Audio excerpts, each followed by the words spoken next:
Girls Talk Shirts. Hi, everybody. Hi. It has been several weeks since we have had an episode. Was the episode with Megan our last one? Yep.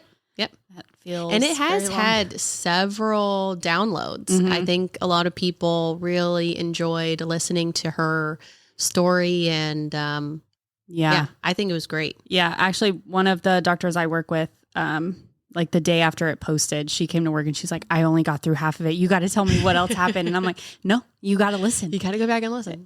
We need the full download. Yeah. No, we need the full download. But no, that was a really good episode. I'm really happy we had her on for that and wish she could tell her story. Yeah. But yeah, we are recording this the day before Veterans Day. Yes. So happy Veterans Day. Happy Veterans Day. Today that we are recording it is also the Marine Corps birthday. So happy birthday to the Marines. Yep. And in honor of Veterans Day, we do have a guest with us this week. My dad, Tom Trolson. How are you doing today, Dad? Doing good. All right. Thank you so much for being here. On our 249th birthday. Oh, Yeah. right, yeah. I hope I don't look that old.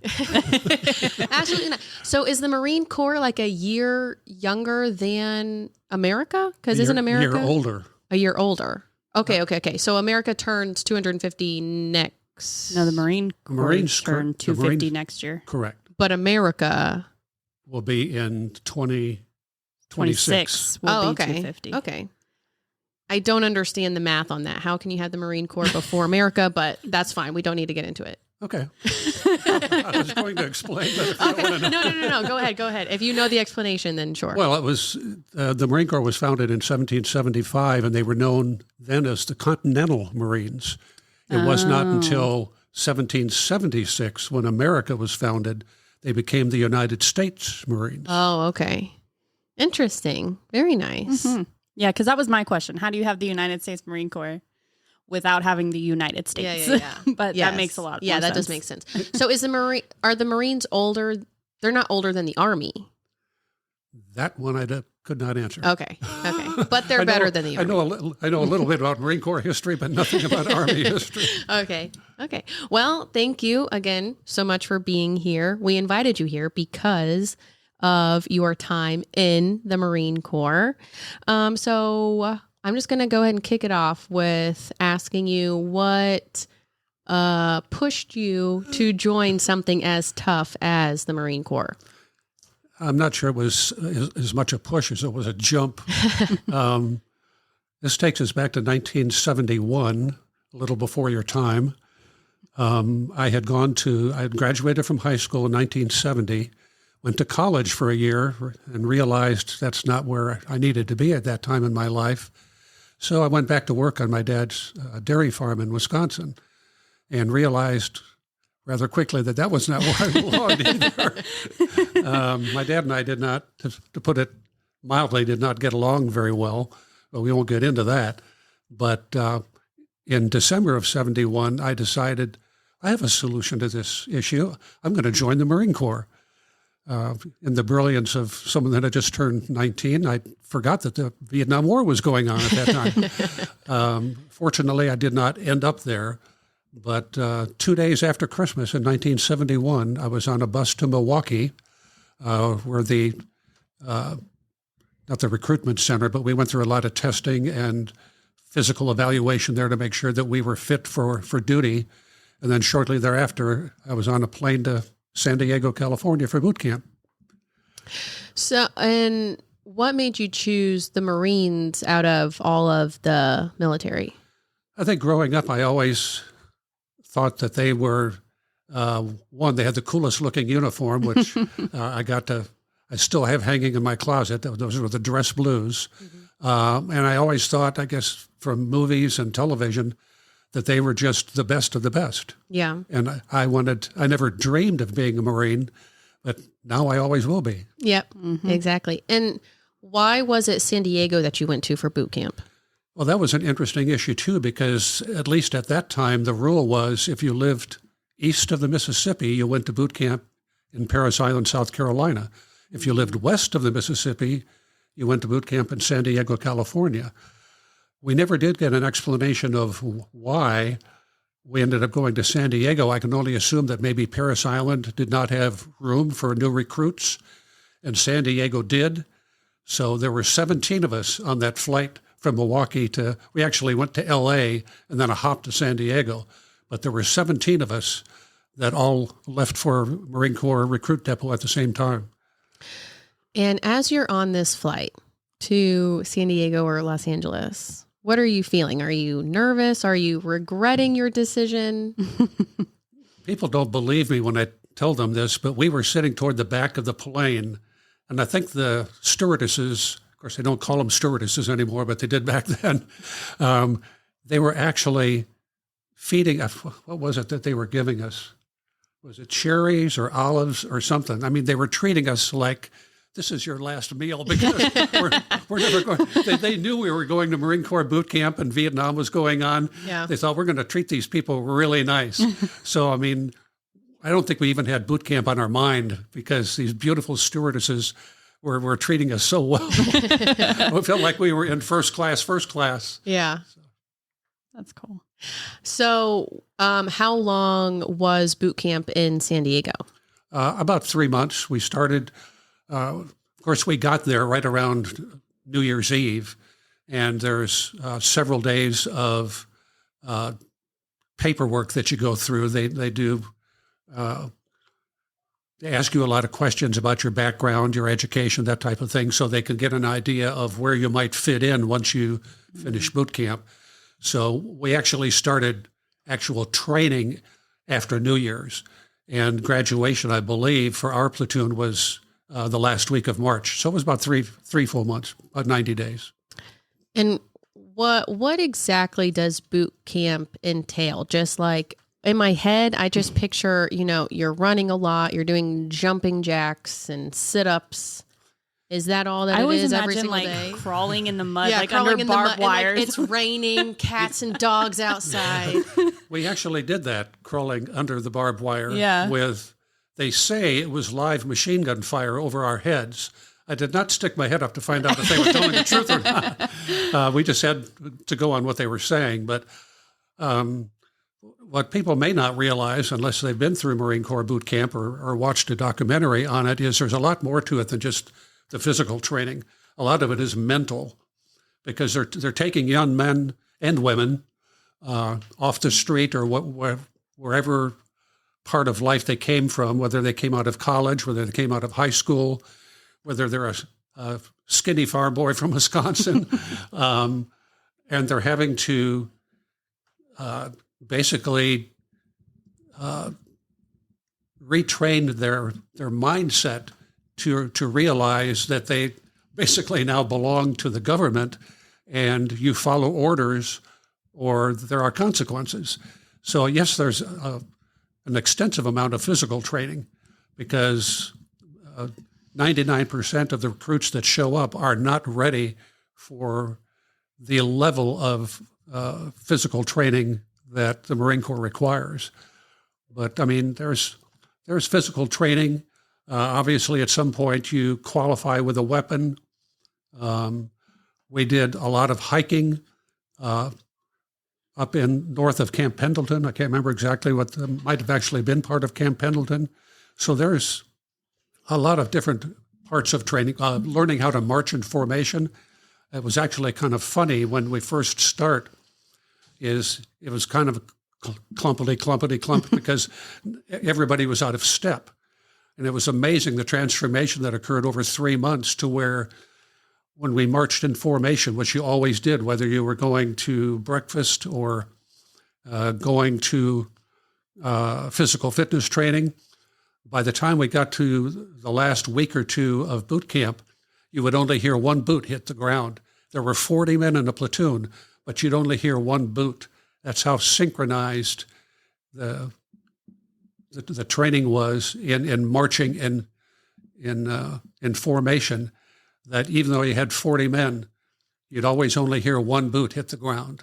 That is really cool. I know. I really actually enjoy when you see like a big group of any, like even like ROTC kids, like you'll see them and you see them all in sync, and it's so cool to watch. Yeah. Yeah. It is very impressive, and it's very like pleasing to the eye. And Yeah. But To the ear it as took a well. lot of Yes. it took a lot of work. We spent a lot of time.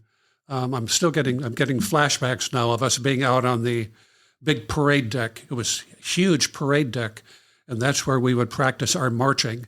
And it wasn't just marching straight. You actually had to, at the end of boot camp, your platoon was graded on how well you marched as a group.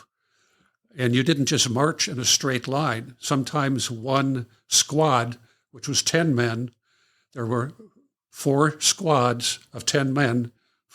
So you had 40 men making up the platoon. One squad may break off from the rest of the group, and you had to do it just right, or your score was, lower. So there was a lot of precision involved in it. It wasn't just to look pretty. There was a reason behind it. Well, so what is that reason? Like, is it just a discipline thing, or like why be so precise in just marching if we're just asking you to go off to war and die for your country type of thing? Well, I think a lot of it is for appearance, but it also is for discipline. That's a lot of what goes into boot camp is, you're going in there as a squad as 40, or as a platoon as 40 individuals. When you graduate, you are one unit. Mm-hmm. And so that's a lot of what that marching information is about, is you're not out there by yourself. You are now part of this group. And if you mess up, the whole group is messed up. Yeah. Like a sense of unity. Yeah.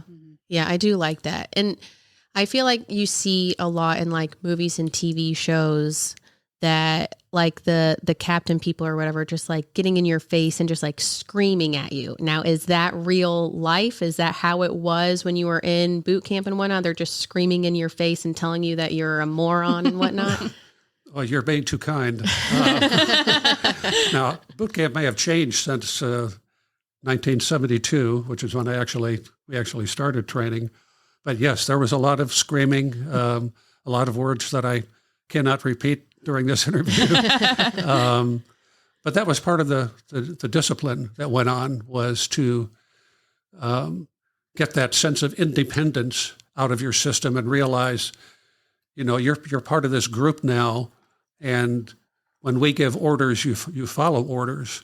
And if that's not a background that you're comfortable with or that you came out of, it takes a while to get used to it. So yes, there was a lot of screaming, other things that went on that I'm not going to go into detail, but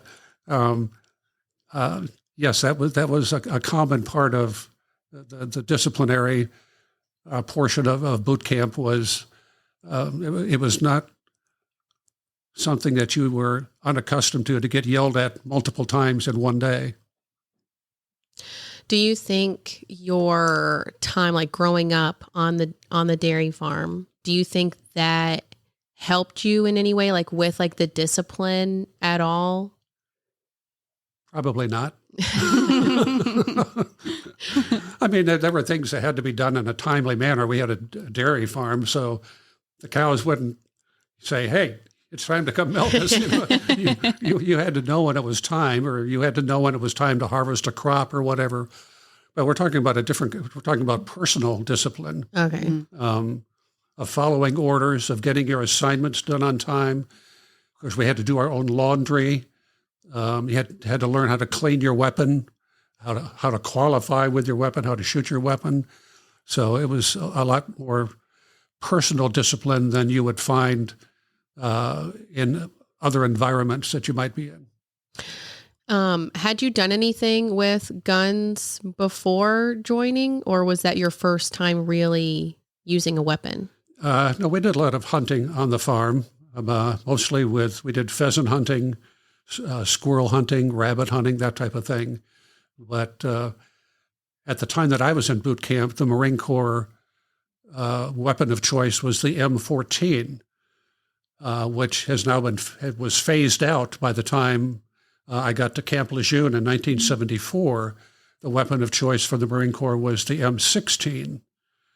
And to be honest with you, I'm not sure what it is now. It may be a variation of the M16. I'm not sure. Okay. So you're in San Diego, you do boot camp. What happens when you finally graduate boot camp? Well, actually, the week, I think it was the Monday of graduation week. Graduation was always on Friday. On Monday, they sat the whole platoon down on the floor. I can still picture it in the barracks. We were on the first floor of a 2-story barracks. They sat us down on the floor, and the head drill instructor was telling us where each one of us was going to go to school. None of us knew. We knew we were going to graduate. We were in the last week, so we knew we'd made it. We still had a few things to go through. We had to go through that marching test where an inspector would watch us march in formation and grade us. But we didn't know, are we going to Vietnam? Are we going to be a helicopter mechanic? Are we going to be a cook? Are we going to be an infantry? So on Monday, they sat us down, and when they got to me, they said, Private Trolson, you're going to the Defense Information School. And I'm going, what is that? And they said, they're going to teach you how to be a radio and television announcer. I'm going, how cool is that? What are the chances of that? It was one thing. I never dreamed growing up of being a Marine, and I certainly never thought of being a radio and television announcer. And now I found out I was going to be both. Yeah. So that was cool. Just real quick, were all 40 guys in your platoon, did they all graduate, or was there anybody that dropped out or had to leave for any reason? I think we lost 2 or 3. I know of at least one for disciplinary reasons who we never saw again. But I think there were a couple others that dropped out. They just could not meet the physical strain of boot camp. So I don't know how that worked at the time, if they got dishonorably discharged or if they weren't in long enough that they just sent them home. Oh, okay. But the 98% of the 40 that we started with did finish. So physically, at the end of boot camp, what were you required to be able to do? That also changed from the time of when I was in boot camp from 72 until I got to Camp Lejeune in 74. In boot camp, again, you're testing my memory going back to 1972. I believe we had to do a 300-yard dash. We had to do a minimum of 40 sit-ups in 2 minutes. We had to do, I don't remember what the minimum was, but we had to do pull-ups. And I don't remember if there were other, there were sit-ups, pull-ups, and a 300-yard dash. And I was never good at speed running. So I was pleased when I got to Camp Lejeune and found out it was sit-ups, pull-ups, and a 3-mile run, because I was always a better distance runner than I was a sprinter. Yeah. So. Okay. So you find out that you're going to do radio and TV. What happens after that? Is that when you make it to Japan, or? Well, the broadcasting school, which was in Indianapolis, it was a joint service school. So I was mixed in with service members, men and women from Navy, Air Force, Army. That school went from April until July. And then I got a week's leave and got orders to Japan. So my first duty station was in what was then the largest city in the world, Tokyo. And I was actually working for the Armed Forces Radio and Television Service, which I believe still exists to this day. And I was an overnight news announcer to the mainland of Japan for anybody that could listen in by radio. Well, that's pretty cool. Yeah, it was. Did you learn any Japanese while you were there?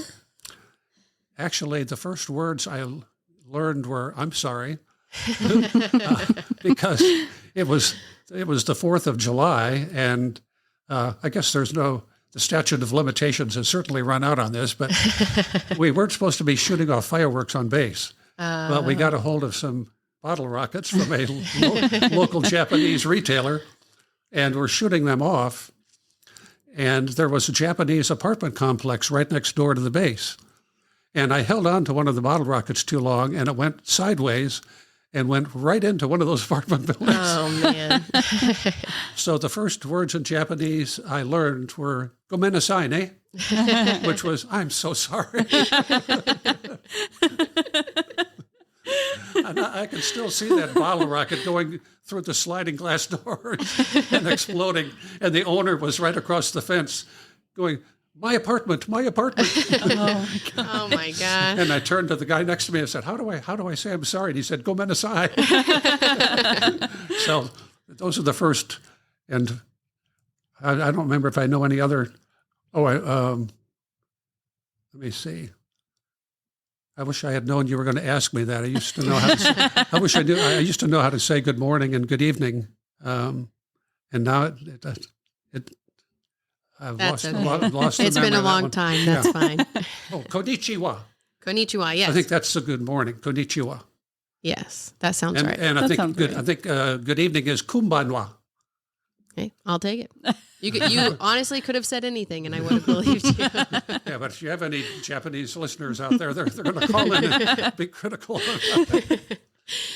That's so cute. He said, "Call in." He thinks we have a way for people to call. So what were the common topics that you would discuss when you were being an announcer? Like, what were you really discussing? When I was in Tokyo, I was an overnight news announcer, so basically once an hour. This was back in the days of what they used to call rip and read. We had teletype machines from the Associated Press and United Press International, and they would print out the news constantly 24 hours a day, and you would just rip off a copy of the latest news and decide which was the newscasts were usually only about 5 minutes long. Oh, okay. Unless it was prime time, which I was not prime time. I was like from 11 at night until 7 in the morning.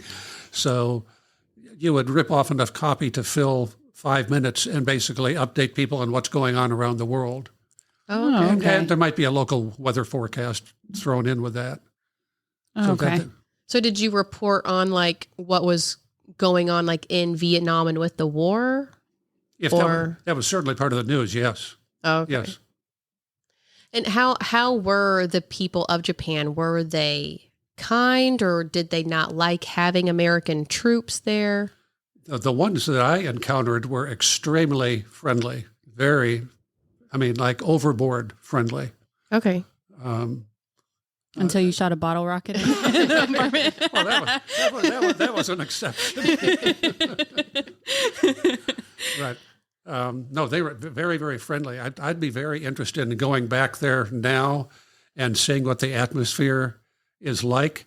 It was always interesting that, I'm 6'1", and Japanese, in their culture, they're typically much shorter than that. Yeah. So I kind of stood out in a crowd.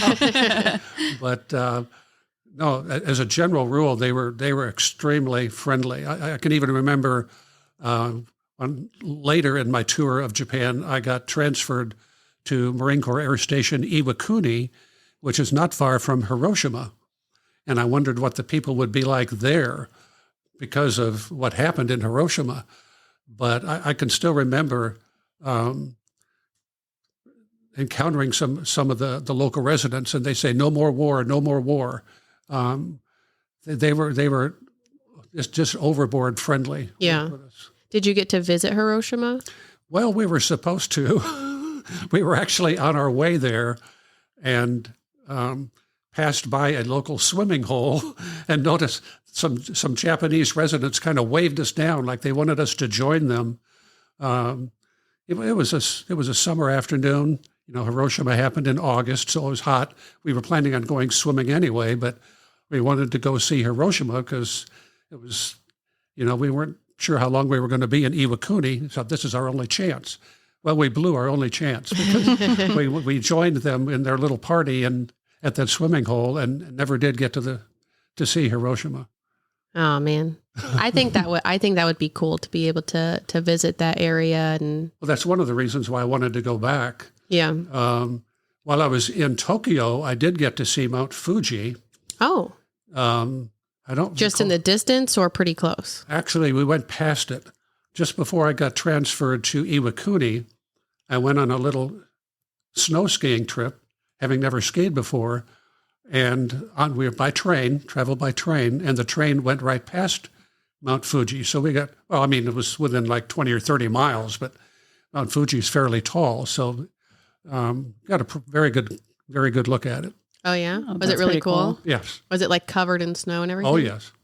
That's really Wow. cool. And of course, That's I got really to cool. experience my first earthquake while I was there. Had never experienced an earthquake before. Oh, yeah? What was that like?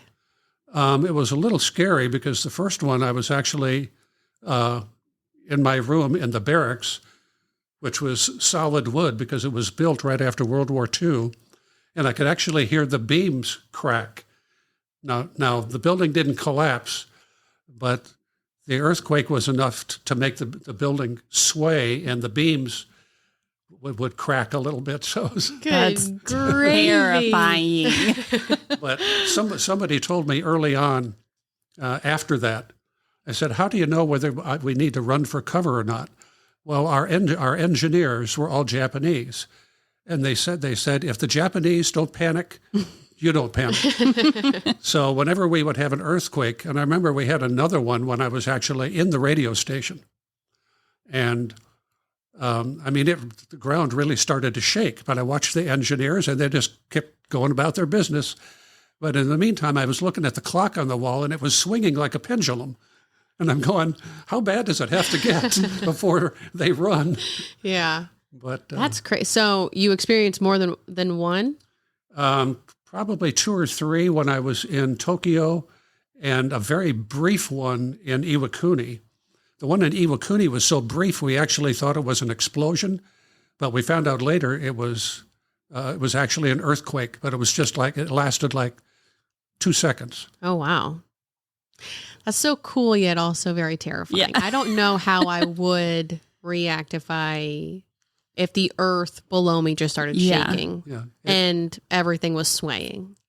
it No, was thanks. it was disconcerting, especially the first time, not knowing what do I do. Yeah. You know, I was off duty. I was in my room, which means it was during the day because I worked at night, and I thought, nobody told me what I'm supposed to do Yeah. when this happened. There's not like a handbook for it. And the tower for the radio station was right above the radio station, so you got all these guy wires hanging down, and where do you run? Yeah. Yeah. Wow. Interesting. So how long were you in Japan? From July of 1972 until the first week of February of 1974. Okay. And then where did you go after that? Well, it's interesting how that happened. In December of 73, I actually took a month's leave to help my parents celebrate their 25th wedding anniversary. And I had asked my supervisor, I knew that my tour of duty was about to end because you're only allowed to be overseas for a certain length of time. Typically, at least that was the case back then. So before I left to go back to Wisconsin for a month, I asked my supervisor, should I tell the Marine Corps that I want to spend the rest of my tour here in Japan, or should I not say anything and hope that they forget about me? And he said, do not say anything, and they'll leave you alone. But now I was 21 and hadn't learned my lesson from when I was 19. And I wrote to the Marine Corps saying, can I please stay in Japan for the rest of my tour? So sure enough, when I get back first week of January, I have orders waiting for me to be transferred to the one place on earth that I did not want to be transferred to, which was Camp Lejeune, North Carolina, which is a beautiful place, one of the biggest Marine Corps bases in the world. But they were also hardcore Marines. Yeah. And this Marine had gotten soft. I had not been attached to a Marine unit since boot camp. So there was no physical fitness training, which I got lax at. There were no inspections, which were a normal part of being in the Marine Corps. So Camp Lejeune was a serious wake-up call. Okay. But it worked out well. So what did you do while you were there? You still did radio stuff? Partially. I was actually, there was a little radio station inside the public affairs office at Camp Lejeune. They also had journalists there and photographers, and we had a little radio station, which is where I worked. And we did a 5-minute newscast that was broadcast on a local commercial radio station 3 or 4 times a day, I recall. We did a little 5-minute newscast, which was basically to update the general public on any activities that were going on the base, whether there was a celebration or, God forbid, there was an accident that they needed to know about. So that's what we did 5 days a week. We did not broadcast on weekends. But that was my initial duty. But in 1975, that got expanded because in 1975, it was the Marine Corps' 200th birthday. So it just so happens that the 2nd Marine Division Band was stationed in a barracks right across from mine. And because I was a radio announcer, they decided to basically attach me to the band, which was getting ready to travel all over the eastern United States and perform what they called bicentennial flag pageants. Of course, like I said, the Marine Corps birthday was in 1975. America's 200th birthday was in 1976. So those bicentennial flag pageants were basically, the band would be playing patriotic music in the background, while individual Marines would bring out a flag that would represent a particular time frame in America's history. And I would be off to the side narrating, what that flag represented, the time frame, what was going on. And then another Marine would come out with the next flag, and so on and so on. And I got to travel with them to Chicago, to Boston, to Lakehurst, New Jersey, which was where the Hindenburg blimp, if you're familiar with that story. Yeah, like blew up or something. Mm-hmm. Right. Several other places. So I got to do a lot of traveling with them, which was a unique opportunity. That's pretty cool. That is really cool. And then there was the trip to Puerto Rico. Yes. Tell us a little bit about the creatures that you encountered while in Puerto Rico. Well, this was also in 1974. I think my commanding officer, who found out quickly that I was not in suitable physical condition, in addition to having me run 3 miles every afternoon. Everybody else ran Monday, Wednesday, Friday. I got to run Monday through Friday, 3 miles every afternoon. But in addition to that, he decided to attach me to an infantry unit, which was going on jungle training on Vieques Island, Puerto Rico, which is not a mainland. It's if somebody looks on the globe or on a map, they'll see a tiny little island just south of mainland Puerto Rico. It's called Vieques Island. And basically it's a jungle and a bombing range. Perfect. So they attach me to this infantry unit. I was on a Navy command ship, which was kind of fun, except it was very cramped on the inside. But we sailed through the Bermuda Triangle. Oh. Which was, I went out on deck to see if I saw anything unusual.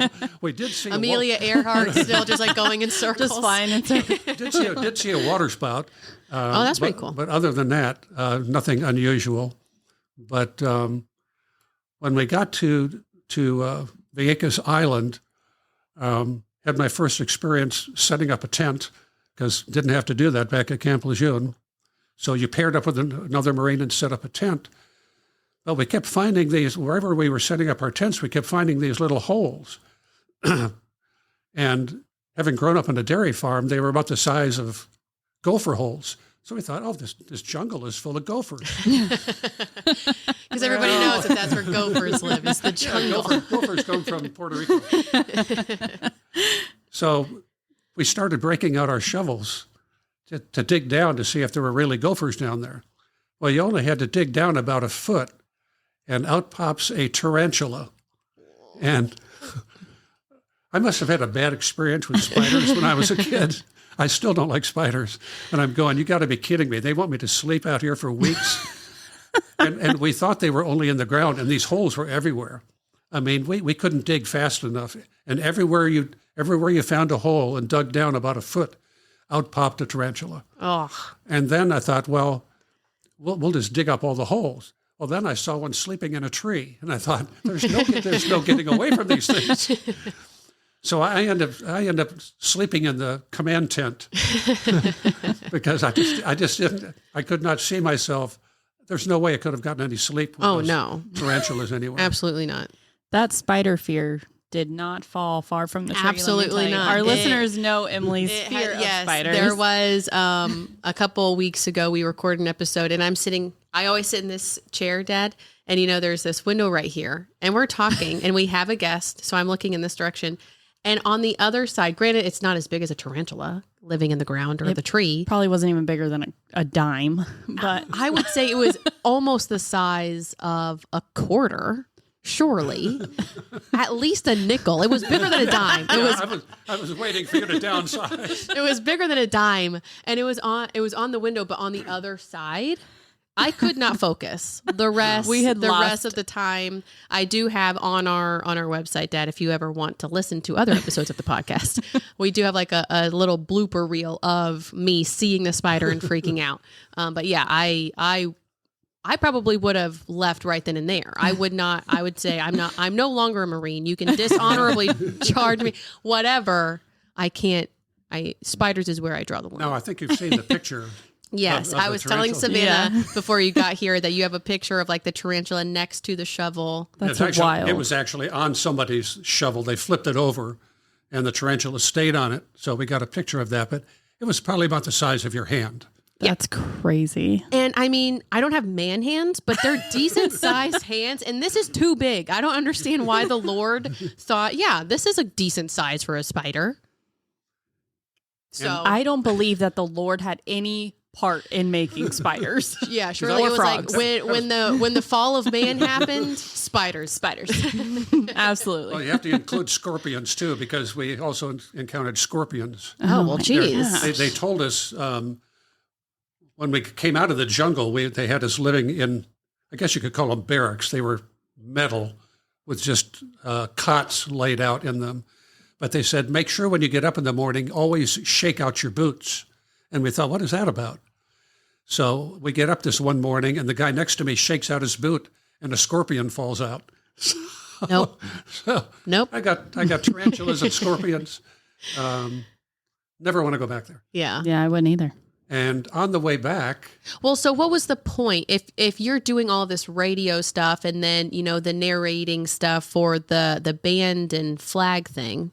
What really was the point of you being there for this jungle mission? I was supposed to be doing field reporting, but my recorder broke. The irony. Yeah, who would have thought?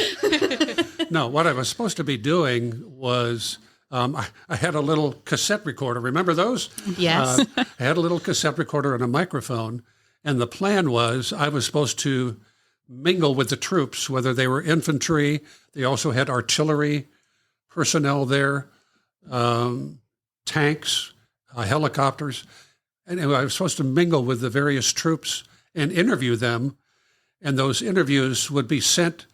I don't know how exactly the system works, but of course we would ask them where they lived.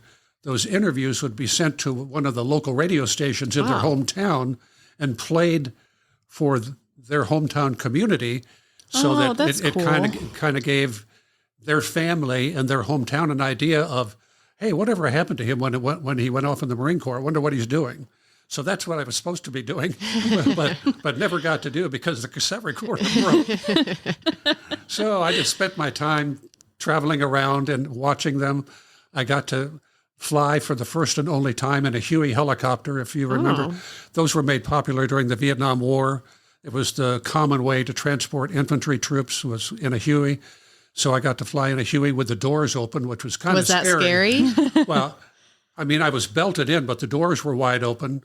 And I was holding my glasses on because I thought they'd get sucked off my face. But we flew over the coast, and it was amazing to see how many sharks were down there. Oh, really? I mean, the water was crystal clear, and I looked down, there was this little cove, which is where they had us swim when we had time off, and there were sharks everywhere. Wow. Now, I know exactly what water you're talking about, but for the listeners that maybe don't know a map that well, what water is like? Is that's the ocean, and It's the Caribbean. Oh, okay. Caribbean. Yep. Okay. And is that's part of an ocean, or it's its own thing? The Caribbean Sea. Oh, okay. So it's a sea, not an ocean. Now you're talking oceanography. I'm going to cut that part out because I sound real dumb. Well, that's really cool. So could you tell what kind of sharks it were, or just sharks? I know I saw a hammerhead. The other ones just were sharks. I could not identify what species. Yeah. But I know I saw at least one hammerhead shark. That's pretty cool. But I mean, they were so plentiful that when we did get a break, they did give us at least one break where we could go swimming, and I chose not to because I knew about the sharks. They actually had at least one Marine up on this hill that overlooked the cove with a rifle to shoot any of the sharks that came in the little cove. Good grief. That's crazy. That's why I chose not to go swimming. Yeah, I would too. I didn't know how good of a shot he was. Yeah, right? And I mean, surely a shark would need more than one shot unless you're that good and you're hitting it right in the brain, right? You would think. I mean, I've seen Jaws, and it takes the entirety of the movie for them to kill that one. Well, and like I said, I didn't know how good of a shot this guy was. I mean, he had a full magazine with an M16, but, you know. Wow. Why take the Dang, chance? what a job for that guy to have. Say a shark does make it in. You're trying your darndest. You miss. Oh, well. All the Marines die. Sorry, I missed.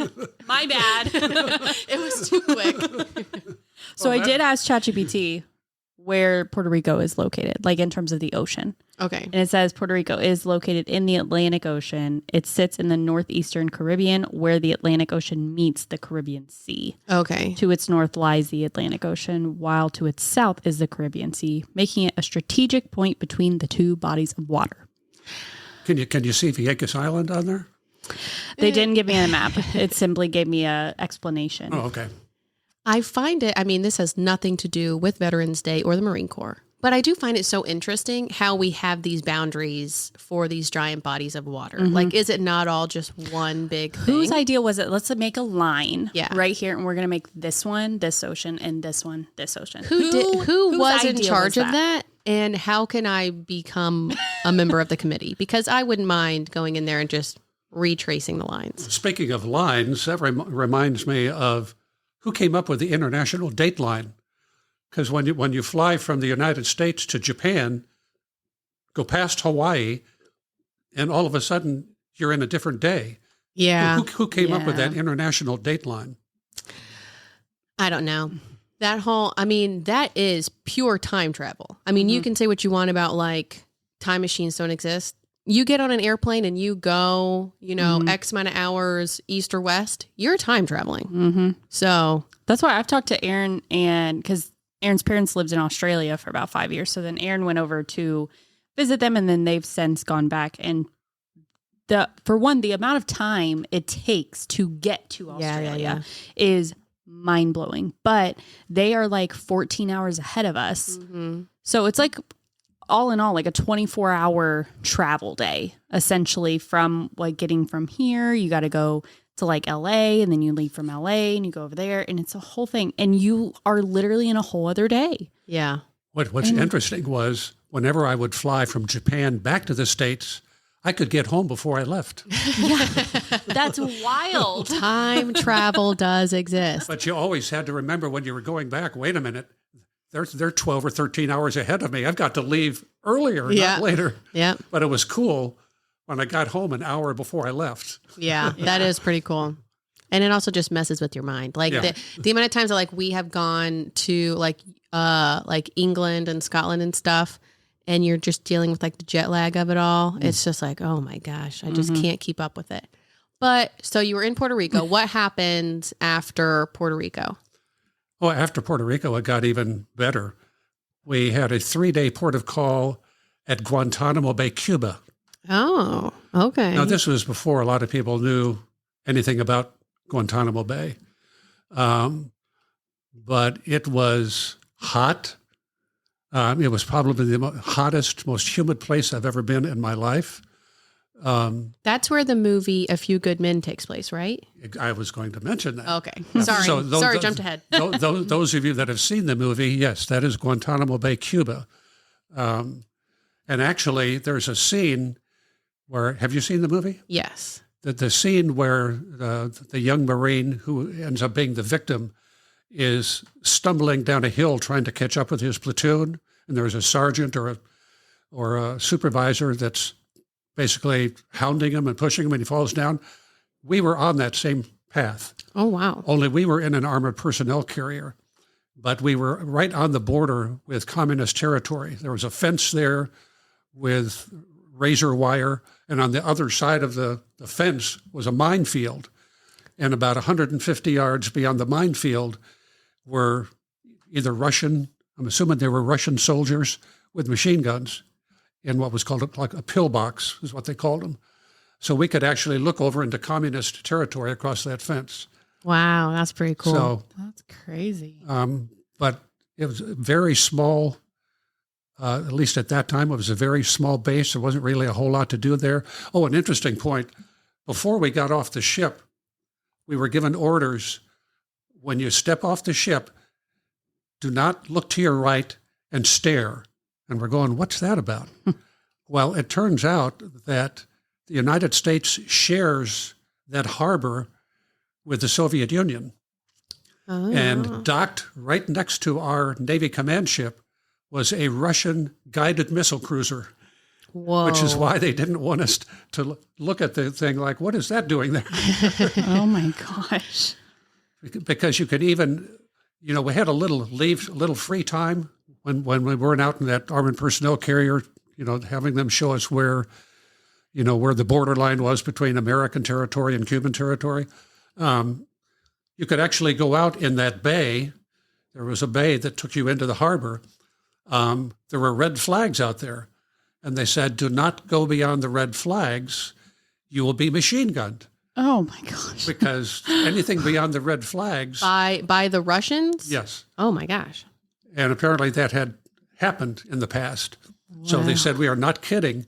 Do not, if you rent a boat, because you could rent a rowboat or you could rent a small power boat with an engine and go out in the bay. But they said, absolutely do not go past those red flags. You will be shot. Oh, my God. So that's something else I didn't do. No, I'm not in the mood. Good grief. Not in the mood to go boating today. So how long were you there? Just 3 days. Oh, okay. And then where'd you go after that? Then we finally had real leave in Fort Lauderdale. Oh. So we got, I don't remember how long it was, probably 3 or 4 days in Fort Lauderdale where we actually got to relax before we went back to Camp Lejeune. Okay. So you did eventually make it back to Camp Lejeune. Yes. Okay. That's why I'm here today. And just to kind of clear the air, you didn't get sick while at Camp Lejeune, right? Like all these other people? I totally forgot about that until you brought it up. No, a lot of people have asked me that. And I was there the whole time that apparently that was going on. But no, I have not had, I've gotten multiple texts, emails, letters from the Department of the Navy and other government agencies saying, if you have this illness or that illness, or if your children do. Yeah, I was going to say, I have received emails saying, like, we know that your dad was at Camp Lejeune and, would you like to, be included in this class action lawsuit? It's like, I don't know. What's in it for me? My understanding was it all came from the base laundromat, something with the chemicals they were using at the laundromat. I don't know if that's true. Yeah. But that was on a different side of the base from where my barracks was located. But I mean, I drank the water for 2.5 years, bathed in it, and I'm perfectly normal. Well, at least some people think so. Well, you lost all your hair. Just kidding. Not all of it. but what left is probably contaminated. Or maybe that's why it's falling out. Okay, so you make it back to Camp Lejeune. What happens when you make it back there? Is that when you finish out your time in the Marines? No, actually, that was still my first 6 months at Camp Lejeune. That was we got back the end of September 1974, and I didn't complete my active duty until July of 76. Okay. But when I got back, I worked with a sergeant. His name was Tom Russell. It's a real cool guy, great sense of humor, good Marine. I mean, it was very by the book, but he had a great sense of humor. He liked to kid around. But I noticed when I got back from that cruise, once again, that was not a vacation cruise. That was a military training cruise. But I just noticed there was something different about the guy. I couldn't put my finger on it. So on October 6th, 1974, 50 years ago last month, I finally got up the nerve. Not that I was afraid of him. I didn't know what to ask. I said, "Russell, what's up with you?" And he said, "What are you talking about?" And I said, "There's something different about you, and I can't figure it out." And he said, "Oh, well, you were gone. I got saved." Well, I had never heard that terminology before. Mm-hmm. So I go, "You got what?" And he said, "I got saved." And I'm going, I have no idea what you're talking about. And he handed me this little brochure. They were called Chick Tracts. That was the name of the company that put them out. They were little, I guess you would call them evangelistic pamphlets. And this particular one was called "This Was Your Life." And I thought, I still had no idea what he was talking about, so I just laid it down on my desk and left it there. Well, that particular day, I had what they called the duty, which meant when everybody else went home at 5 o'clock, I got to stay behind and empty the ashtrays, empty the trash cans, sweep the floor, mop the floor. And if there were any incidents on base, I was the only one there to answer the phone and let the general public or let the local radio stations know, hey, such and such has happened. So it was about 7:30 that night that I finally finished. And I thought, what did I do with that brochure that Russell gave me? I found it on my desk and retrieved it and decided not to read it there. I wanted to be at the front desk where the receptionist sat in case the phone rang. So I could still see myself sitting at her desk. To my right were the double doors, main entry to the office. And to my left, there was a hallway that split the office in half. And sitting in that hallway was a double-sided blackboard on wheels. And during the week, they used that blackboard on one side to post the daily assignments for the journalists, because we had probably a dozen or more journalists in the office. And on the other side were the daily assignments for the photographers, because we also had photographers there. So anyway, I sit down and I read this brochure or this little pamphlet. And to be honest with you, 50 years later, I don't remember exactly what it said, not a word. But what I vividly remember is that when I got up that morning, the last thing on my mind was God. I hadn't set foot in a church since I was 17, but I immediately bowed my head and said, God, if you're real, I'm sorry for the way I'm been living my life. Would you please come into my heart and run my life, be the Lord of my life, and just be the controlling force of my life from here on. And I know this sounds like a cliche, but I just immediately felt this weight lifted off of me. It was very, very, to me, it was very real. It was just like the weight of the world. I felt like I could float away. But that was not the most amazing part of what happened then. I turned to my left and looked at that blackboard, and it didn't have the daily assignment on it anymore. The side that was facing me was covered with the smallest writing I'd ever seen in my life. And I write pretty small. But from top to bottom, side to side, it was just covered with this really tiny handwriting. And I had no sooner looked at that than I heard a voice. And to this day, I can't tell you whether that voice was in my head or whether it was actually audible. But what that voice said was, what you're looking at is every sin that you've ever committed.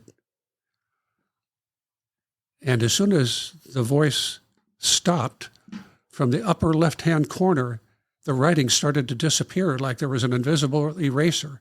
And I just stared at that blackboard and watched as it went all the way across the blackboard until it was totally empty. I mean, there was no chalk marks or anything. It was just totally clear.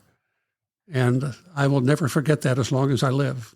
That was one of the most, probably the most dramatic incident. Actually, I mean, literally life-changing moment in my life.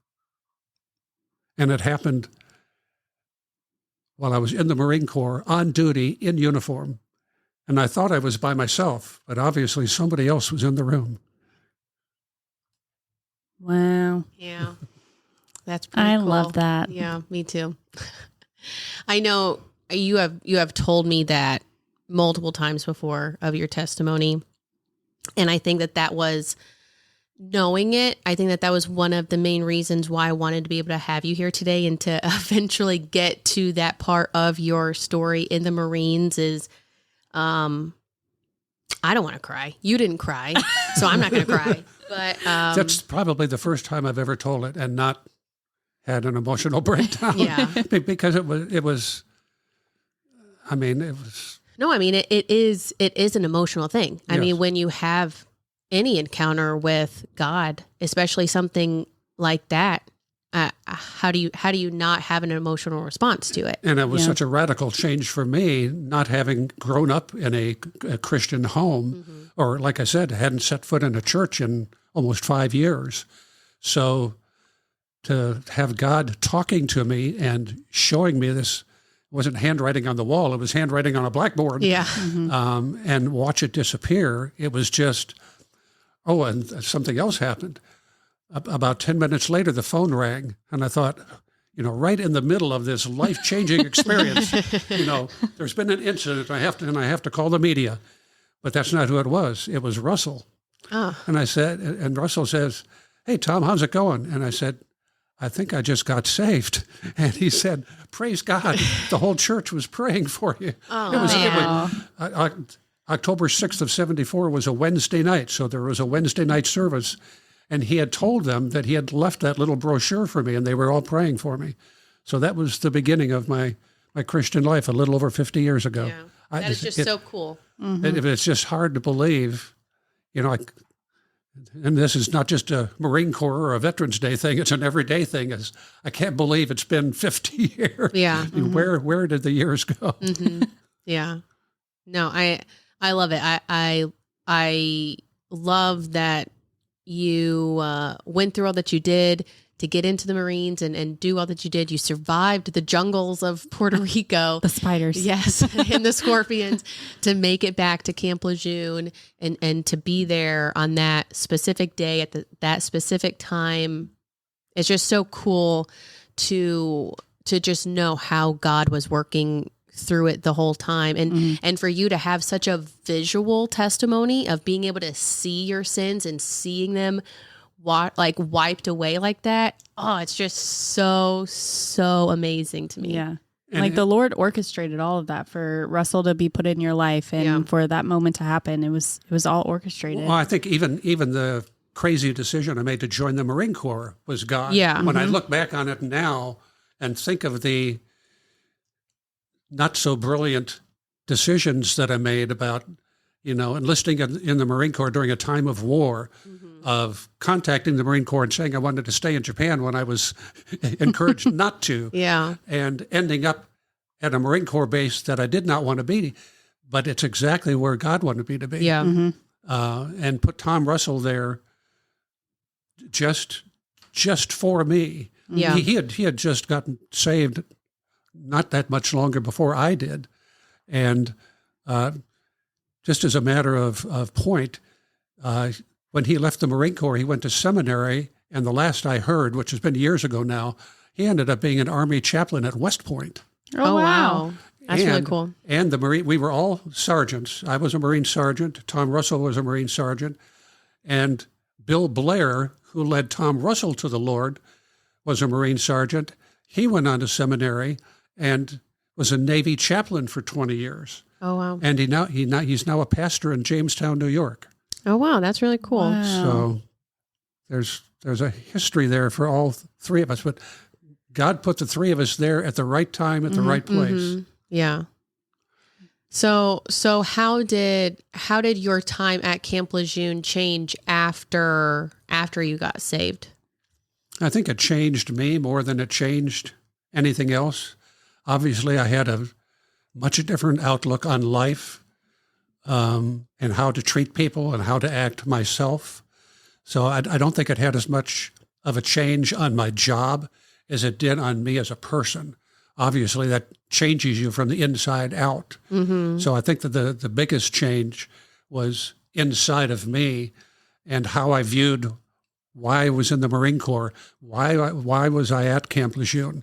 It was to influence the people around me. Yeah. And the thing that I think is really cool is the Marine Corps motto is Semper Fidelis, which, for those that may not be aware, that is Latin for always faithful. So I like to say that Jesus is Semper Fidelis. Yeah. Because he's always faithful. Mm-hmm. For over 50 years now, he has been Semper Fidelis to me. Yes. And so before you got saved, was like drinking and doing stuff like that, like, was that something that you did regularly, like just like with other guys at Camp Lejeune? Unfortunately, that was the culture. And it actually started long before that. Even the culture that I grew up in back on the farm, it was not unusual. I think I probably had my first sip of beer when I was 14 or 15 years old. It was just part of the culture of growing up in the country on a farm. Mm-hmm. So it was just natural when I got in the Marine Corps and I was of legal drinking age to, hey, the guys want to go out drinking. We went out to a bar. Yeah. So like I said, I was just shy of my 22nd birthday when I got saved and was well on my way. I'm sorry to say that my dad was an alcoholic, but I was well on my way to joining him as being one. But that was the first thing that God took away from me. I totally lost my taste. I can't even stand the smell of beer anymore. Yeah. Well, praise God. Thank you. Thank you so much for sharing that. I know that is a big thing for you to talk about. So thank you so much for sharing that. Thank you. So what happens now? Like, is this when you decide that you also want to go to a Bible college? Like, how did you make your way to Southeastern? Well, that was kind of an internal thing between me and the Lord. I just felt like, I wasn't sure when I first got saved if I wasn't sure what I was going to do, if I was going to re-enlist or find a job in radio somewhere. But I just felt this, and of course there was a lot of prayer that went into it. I just felt like he wanted me to go back to school, which for me was kind of scary because I knew how I acted when I went to college that 1 year before I got saved. I ended up partying and skipping classes and learning how to play golf and tennis and cribbage but anything what you were supposed to be doing at college. So I thought, God, I don't want to blow it again. But I made the decision to send an application to what was then Southeastern Bible College. Now it's Southeastern University. But back then it was strictly a Bible college, and somehow managed to get accepted and managed to graduate 3.5 years later with honors, with a bachelor's degree in Bible. How did you find Southeastern? Like, were they like advertising all over the place? I feel like Lakeland has grown now and it is a little bit bigger, but like way back in the 70s, like how is somebody finding Lakeland, Florida? Right. Well, it was because of the location of where my home church was, which was just outside Camp Lejeune, Jacksonville, North Carolina. It was where my home church was, which was in the Southeast District for the Assemblies of God. And Southeastern was the Assemblies of God Bible College in the Southeast District. So it was kind of a no-brainer. The pastoral staff, I talked to the pastoral staff at my home church and said, look, I feel like God is telling me I need to go back to school. Where do I go? And they said, well, you're in the Southeast District. It would make sense for you to go to Southeastern in Lakeland, Florida. So that's where I applied. Oh, okay. And then so how long did it take for you to find out that you had gotten accepted? And were you still in the Marines when you got accepted? I believe I was. I don't remember how long it took. I was thrilled when I found out I got accepted because I know I did so poorly when I went to college the first time. I thought, how on earth did I manage to get accepted? But I was thrilled when I found out I got a letter in the mail saying that I had been accepted. And I thought, okay, Lord, here we go. Yeah. Hopefully it's going to go a lot better this time. And it did, because I really put my mind and heart to, I'm not going to disappoint myself, my family, or God. I'm going to put my all into doing my best. And so you were still at Camp Lejeune when you found out? Yes. Okay. And then you did say, I think before we started recording, that you asked to stay a little bit longer. That way you could start at the beginning of the semester, right? Correct. Normally, my enlistment was for 4 years of active duty and 2 years of reserve time, so a 6-year commitment. So since I enlisted in December of 71, normally my active duty would have ended in December of 75, but I did not want to start school midterm. I wanted to start in the fall, so I'd kind of be with the rest of the class, not starting in the middle. So I talked the Marine Corps into giving me a 7-month, 10-day extension so that I would actually get out in late July, have a couple of weeks off where I could go home and visit the family, tell them that I was going back to school, and then drive all the way back to Camp Lejeune, pack up my thing, or not Camp Lejeune, but I was staying with the family off base, and pack up my things and drive to Lakeland, Florida. What was Lakeland like back then? Was it a lot smaller? Yeah. I wish we could go back to that. Yeah. It was probably in the 40-some thousand range back then. Mm-hmm. A lot less traffic, a lot less people. Southeastern looked much different than it does now. It was much smaller. The enrollment was around 1,000. Okay. And now, but it was still in the same location? Yes. Okay. Same location. Okay. Interesting. What other schools were here? Southeastern and Florida Southern. Florida Southern, and that was it? I don't recall. I know Florida Southern was here. I don't know if Kaiser was here. I think Kaiser's relatively new. Okay. Of course, Poly is way newer. Yeah. Mm-hmm. Yeah. How interesting. And was it kind of like a culture shock being here, or? Somewhat, because again, coming from a military environment, there were rules at Southeastern, which I'm not sure still apply since it's a liberal arts college now. But there was no PDA at all. I wouldn't mind if that's how life still works. I think you could only wear jeans on Fridays. What? They told you what to wear? Yes. Yeah, there were some pretty. This was 1976, so wow, things were a lot different.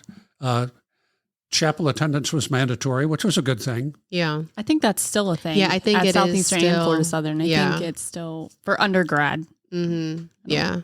So, but it was different going from a military culture to a college culture. Part of it being I was older than all of the students in the freshman class. They were like 18, 19 years old. And let's see, in 76, I would have been almost 24. Yeah. Wow. You were here, though, when it randomly snowed one day, right, in Florida? My first winter. Okay. It was January of 77. Mm. And I was living in basically a Quonset hut. Because I was a freshman. No, seriously, that's basically what it was a Quonset hut. If you're familiar, it was an all metal, like a little metal shed. And I shared the room with 3 other guys in this room that's slightly smaller than the room we're in now. Oh, yikes. So there were 4 of us living in there with 2 bunk beds and a little bit of storage space. And I always scheduled my classes early. That was part of my discipline. Most of the other kids like to sleep in and have their classes late in the afternoon. I like to get my classes over early so I had get to my studying in the afternoon and have my free evenings. Mm-hmm. So this one morning in January, the alarm goes off at like 6:30, and it's a shared shower. So I open our room door and step out into the hallway, and a snowball goes flying past me. And I'm going, what was that? And then another one goes by. And I go, boy, it's kind of cold in here. And I take a peek outside, and there's like a 1/4 of an inch of snow on the ground. That is so crazy. My parents have told me, my mom was in the 6th grade when that happened. And she's told me about it. And it's just wild to think about. Was it like some news thing? Like, were they worried about global freezing at this time for it to be happening? I don't think global climate change was an issue back then, but the problem was that there was the beginning of the citrus industry having to move south because we started having multiple freezes. And of course, that's detrimental to the citrus industry. Mm-hmm. So having snow here, it was kind of cool. It looked kind of pretty, but to the farmers, strawberry farmers as well. Yeah. And other, they grow tomatoes around here and cucumbers, but primarily the strawberries for the strawberry growers, because they were almost at the peak of the strawberry season as well as the citrus season. Mm-hmm. And freezing and snow is not what farmers want to hear about in Florida. Yeah. Mm-hmm. Yeah. Wow. When you first moved here, how many, were there a ton of orange groves just everywhere? Yes. And you don't see them now. Usually where they were, you'll see an apartment complex. Yeah. Or the one of the big neighborhoods. Yeah. Or a mini mall. Or yeah, unfortunately, a lot of the citrus groves have gone by the wayside. A lot of the housing developments are either on former citrus groves or mined out phosphate land. Yeah. Phosphate is another industry that has moved south since I came here in 76. When it comes to like you had to do the physical stuff, like the running every day and whatnot, did you keep up with that once you left, or did you just leave it back in Camp Lejeune and never think about it again? You said it. When I look back now, I wish I hadn't. If I knew that Lake Hollingsworth was that close and that was a popular area to walk or jog or run. Were people doing that back then? Was it popular back then? I believe it was, but I never found my way there. Yeah. I stayed pretty close to campus. Did you have a car? Yes. Okay. Was it the Beetle that you had? It was the yellow 73 Beetle. Okay. And interestingly, there's somebody in our neighborhood that has one the same color. Yeah. And I see that go by, and it's like, boy, does that bring back memories. Yeah. So, when was it that you eventually met my mother? That was at a birthday party for a joint friend. I actually saw her for the first time. I was actually working, let me see, was I full-time then? I might have still been part-time, but I was actually in the on-air studio at the original WCIE, which no longer exists. This would have been in December of 78. So I was still going to Southeastern, but I was working part-time at WCIE. And your mother was in a singing group back then called Glory Train. And next to the primary studio where I was working, there was a production studio, and they had left the door between the two open. And when their group came in I don't know if they were listening to a tape or what they were doing, I saw her walk by, and I thought, who is that? So I don't believe I got introduced to her then, but we both ended up at a birthday party for somebody that was not only in that group, but they also worked at the radio station.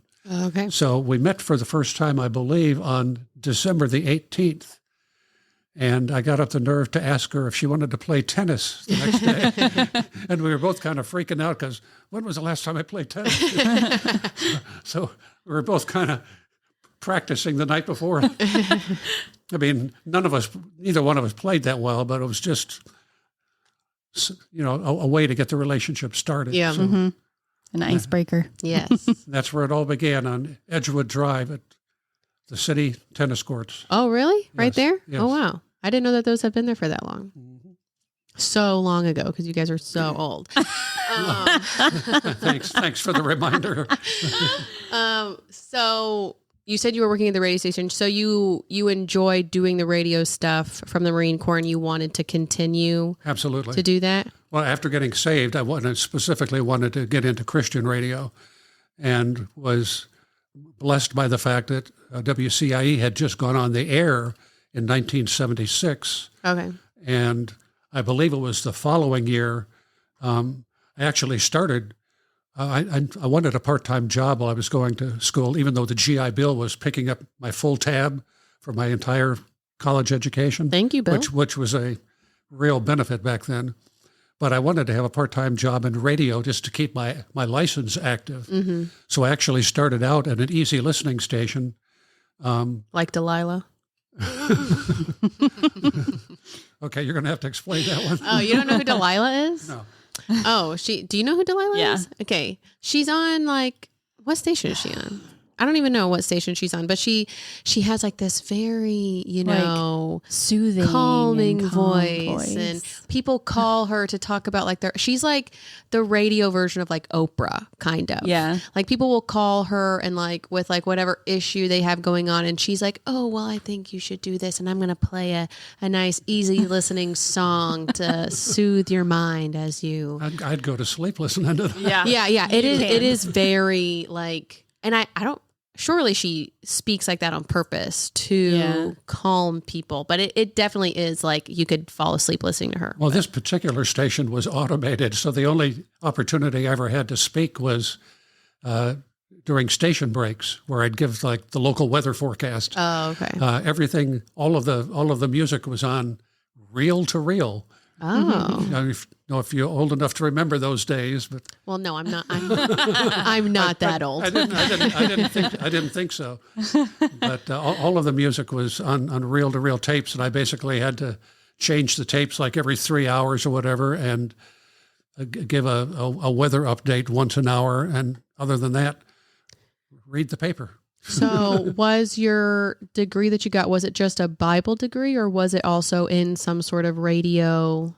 They actually called it, I think on my actual diploma, it says Bible, but they actually told me my degree was in what they called Bible and Practical Ministries.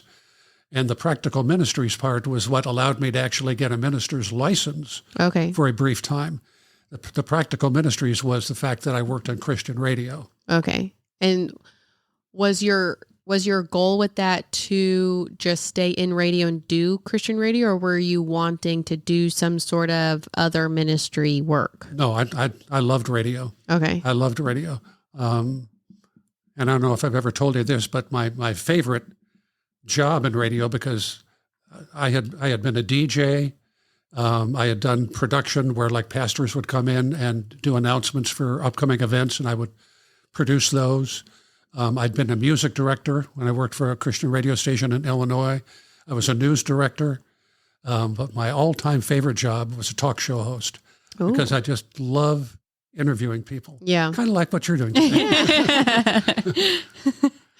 And I did that for, I probably started in maybe 84 and did it for about five or 6 years. Okay. So then how long in total did you do radio stuff? Outside of the Marine Corps? Yeah. From 77 to 80, well, no. When I left CIE in January of 90, a couple of months later, I got hired by a AM/FM station. One was Easy Listening, the other one was News Talk, and I was their news director for a year and a half or 2 years before they automated. So somewhere in the area of 15 years after the Marine Corps. And why did you leave radio? If you loved it so much, why did you leave? Because there were no jobs available. when that station let 17 people go and they automated their format. Okay. And there were only so many, I didn't want to move. And there were only so many radio stations in Lakeland or the Lakeland area, and nobody was hiring at that time. So actually, I went into the painting business and had my own painting business until I got hired in 1994 by the Lakeland Police Department. And then you stayed there for almost 28 years. Yeah. Pretty crazy. And now you're retired and you can do whatever you want on your own time. Tired and retired. And tired again. Well, now you have time to do whatever. Sleep. You can do whatever. You can hang out with my children because they're your favorite grandchildren. Of course. Hey, I've got it recorded. So, yeah. Well, thank you so much for talking with us about your time in the Marines. Now is the part of the show where we talk about shirts. Mm-hmm. We can talk about the one that you're currently wearing that says United States Marine Corps on it. Do you have a lot of Marine Corps attire? I have probably 5 or 6 T-shirts. As far as uniforms are concerned, I donated all of those to some of the sergeants that were left behind. The only actual uniform that I kept were my dress blues because that was the uniform that I was the most proud of. Yeah. Mm-hmm. Unfortunately, it doesn't fit anymore. I can't fit into it anymore. When I left the Marine Corps in 76, I was 6'1" and weighed 160 pounds. But there was not an ounce of fat on me. I mean, I was thin, but it was all muscle, bone and muscle. Now I'm 6'1" and 182 pounds. So I remember a couple of years ago pulling my dress blue jacket out of the closet, and I thought, you know what, I'm going to try this baby on. I got one arm in and tried to pull the rest of it around and didn't even get halfway around my back. So I still have it, and the hat and the brass and the white gloves. And I did keep my combat boots. Okay. Those things were unreal. They probably lasted me 20 years. I had to have them resold once. But those combat boots, the originals from boot camp, probably lasted me 20 years before I had to get a new pair. So, are the dress blues or the other uniforms, are they comfortable, or do you feel like very stiff and like you just can't move very well? The dress blues are probably, I think they're meant to be form-fitting. And I forget what the fabric is they're made out of right now. But if you're out in the sun, it can get quite uncomfortable. Yeah. It's because they're form-fitting and the type of material they're made out of, but I'd wear them anyway. Yeah. Because I just love the look. Mm-hmm. It's still out of all of the military uniforms, I think the Marine Corps dress blues are still. Oh yeah, I think they're very looking. nice looking. Are the dress blues the one that I see a lot of like military people when they get married? They wear their uniform. Is that what the dress blues typically are, the ones that they get married in? Is it a blue coat? It's like a blue coat, and like the pants are they black or white? Now, I've seen 2 different versions. I've seen white ones, yeah. Yeah. Yeah. I've seen current pictures of Marines in dress blues, and they're wearing white pants, which looks really cool. Mm-hmm. I don't know if that was what all Marines wear for dress blues now, or if that was a particular unit that might have been part of the Marines at 8th and I or Quantico, like a specialty unit. I don't know. My dress blues were a lighter shade of blue pants. Okay. The coat is dark with a red stripe down the side. Yeah. Very nice. I do like that look. Yes. And then you have the white gloves and stuff that goes with it. And a white hat. Yes. And white gloves. When you were when you were at Camp Lejeune, what sort of dress did you have to wear there? Like when you're on duty and stuff? It changed during the seasons. in the spring and the summer, you wore a short sleeve shirt, which was, I guess you'd call it beige or khaki. And I believe the pants were also khaki, but of course you had to wear dress shoes that were polished, well polished, if you wanted to pass inspection. And your pants had to be the exact length. Like I think it was supposed to, the back of your trousers were supposed to touch the top of your heel. And I remember we had one officer at Camp Lejeune that literally walked around with a ruler. Oh, man. And would stop you on the sidewalk and would measure to make sure that your pants were the right length. That is crazy. I mean, what would happen if they weren't? He would make you go and change? Or? I don't know because I never got caught. I guess mine looked all right. But I usually drove to the office. Is there anything from your time in the Marines, like discipline-wise or elsewhere, that you still maybe do today? Like maybe the way you fold your clothes or something? Like, is it just, it's so ingrained in your mind that you just can't help but do that one thing? You mean the part where your mother says I'm OCD? Yes. I'm known for being extremely organized, and I'm a pre-planner, which actually was kind of my the legacy that I left behind at the police department. Was they knew that I did not leave things until the last minute. They knew that I was a detail person. I think all of that came from the Marine Corps. Was, don't leave stuff till the last minute. Yeah. Be organized, to keep records of everything. So I think those are the things from the Marine Corps that carried on for not only my time at the police department, but for the rest of my life. Yeah.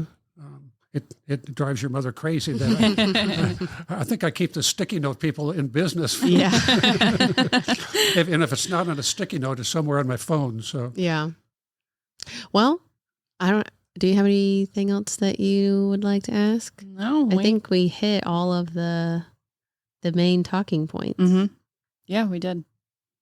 Well, thank you again, Dad, for coming here today and being on this episode today, not only just for the Marine Corps birthday, but also for Veterans Day tomorrow.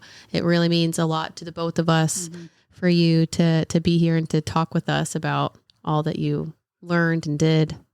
And I want to say Semper Fi to all of my fellow Marines out there, and thank you to all of the veterans out there, not just the Marine veterans, but no matter what branch of service you were in, no matter what your occupation was, thank you for your time of service. Yes, Seriously. Yes, absolutely. Thank you. Thank you to every serviceman out there. Thank you so much. Yes. Also to the families, because it's definitely a family thing. I've learned, like I said, my cousin is still active in the military, in the Marines.